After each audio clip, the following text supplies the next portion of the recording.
back to our discussion on the Wesleyan order of salvation, or the way of salvation, depending on which phrase you prefer. Over this series of videos, we'll be talking about prevenient grace, convicting grace, justifying grace, and sanctifying grace. Today, in particular, we'll focus our attention on prevenient grace. Prevenient grace was sometimes in Wesley's writing called preventing grace. It's the grace that comes before it. It's the earliest grace that we are recipients of. God bestows this upon us, as we'll see in our discussion, very, very early in our lives.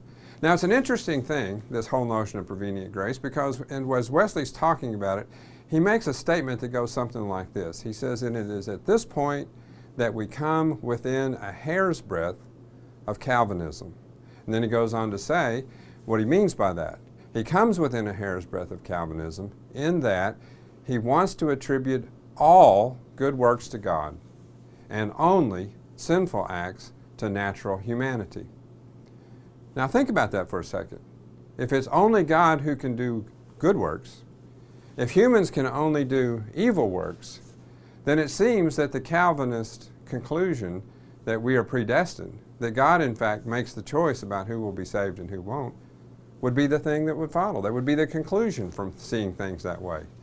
And yet you'll remember what Wesley said is that we come within a hair's breadth of Calvinism. So he wants to affirm those two things about human depravity and about God's goodness.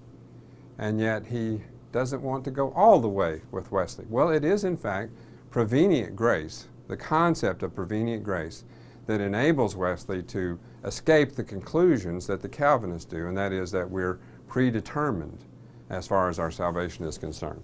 So Calvin concludes from this belief that only God can do good works and only humans can only do evil works. He draws the conclusion that therefore any who are saved have to be saved because God made the decision. Wesley draws a different conclusion, and prevenient grace enables him to do that.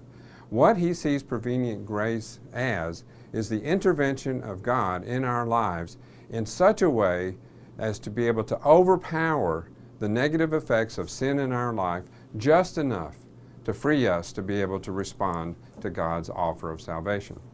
He doesn't do it in a way that overpowers our free will. In fact, he does it in a way that empowers our free will. Now, in getting at this, Wesley makes an important distinction. He distinguishes between natural humanity on the one hand and actual humanity on the other hand. What he believes is that natural humans are in fact totally depraved. They would not be able to make a choice for God. They would not be able to do good works. And yet what Wesley believes is that every single person that's born is a recipient of prevenient grace. A recipient of prevenient grace that overcomes the worst effects of their sinfulness to then make them able to respond to God's call.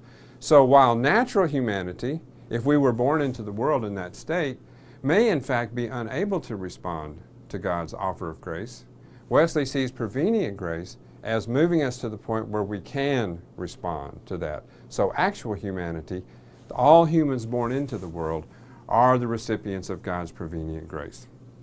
In fact, the biblical reference that he uses to support this idea is that passage in John where he refers to Jesus as the light which enlightens every person. The light which enlightens every person was coming into the world. And so it is through prevenient grace that we're enlightened in a way to be able to respond to God's call.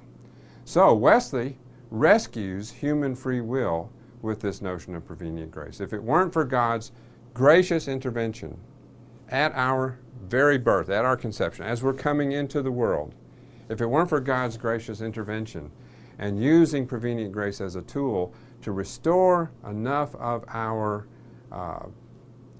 faculties to be able to respond freely to God's offer of salvation, then he would have drawn the same conclusions that Calvin did. Prevenient grace is the first of the different functions of grace that we'll discuss as we look our way through the order of salvation.